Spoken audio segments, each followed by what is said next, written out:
Hello အားလုံးပဲမင်္ဂလာပါရှင်မီစီမမိုရီကနေကြိုဆိုလိုက်ပါတယ်မီစီကတော့ဒီနေ့စက်သားကပတ်ချက်လေးချက်ပြမှာဖြစ်ပါတယ်အရင်တော့ကတော့ဒီစက်သားကပတ်ချက်လေးကိုငါဘာလို့ချက်မစားပြတာလဲဆိုတော့နောင်နာရတယ်ပေါ့နော်ဘာဖြစ်လို့လဲဆိုတော့အရန်ကောင်းလို့ပါကဲအဲ့တော့မီစီပထမဦးဆုံးစီပူလာနဲ့မီစီအရသာနှက်ထားတဲ့စက်သားလေးတွေကိုထည့်လိုက်ပါမယ်ပထမဦးဆုံးအရသာနှက်ထားတဲ့စက်သားလေးတွေကိုအယောင်ပြောင်းတဲ့အထိချက်ပါမယ်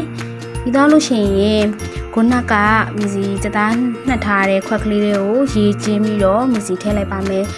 ကဲစက်သားလေးတွေပုံနူးသွားအောင်ပေါ့နော်ကဲအဲ့တော့အခုလိုမျိုးလေးစက်သားလေးတွေကိုမှွေမယ်ပေါ့နော်မှွေပြီးတော့လို့ရှိရင်မီစီအဖုံးလေးခဏအုပ်ထားပါမယ်စက်သားလေးပေါ်ဝက်ဆူပြီးတော့နူးလာပြီဆိုလို့ရှိရင်မင်းစီငရုတ်သီးလေးကိုထပ်ခြားခွဲထားလေးကိုထည့်ပါမယ်အဆက်ကြိုက်တဲ့လူတွေအတွက်ကကြတော့ငရုတ်သီးလေးကိုပို့ထည့်လို့ရတယ်ပေါ့နော်မင်းစီကတော့အဆက်အရင်မစားလို့အနေတော်လေးထည့်လိုက်ပါတယ်ကဲအဲ့တော့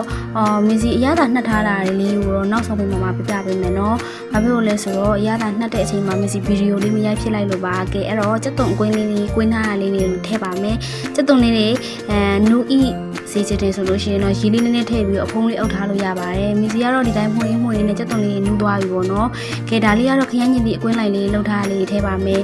ကဲအဲ့တော့ခရမ်းညင်သီးနဲ့စက်သွန်လေးတွေကိုနူးသွားတဲ့အထိမီစီကတော့မှွေပေးပါတယ်